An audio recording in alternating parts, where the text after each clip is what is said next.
जुनूबी वज़ीरिस्तान के इलाके आसमान मुनज़्ज़ा में ऑपरेशन के दौरान फायरिंग के तबादले में 4 दहशतगर्द हलाक और 2 ज़ख्मी हुए, जबकि सिक्योरिटी फोर्सेस के 6 जवान बहादुरी से लड़ते हुए जाम शहादत नोश कर गए। पाक फ़ौज के शोबा ताल्लुकात आम्मा (ISPR) के मुताबिक सिक्योरिटी फोर्सेस का जुनूबी वज़ीरिस्तान इलाके में ऑपरेशन जारी था कि इस दौरान दहशतगर्दों ने सिक्योरिटी फोर्सेस पर फायरिंग कर दी। ISPR के मुताबिक दहशतगर्दों से फायरिंग के तबादले में पाक फ़ौज के 6 जवान बादी से लड़ते हुए जाम शहादत नोश कर गए।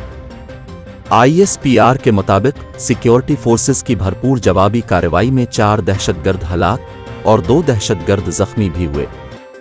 ISPR का कहना है कि इलाके को घेरे में ले लिया गया है और ऑपरेशन क्लियरेंस जारी है।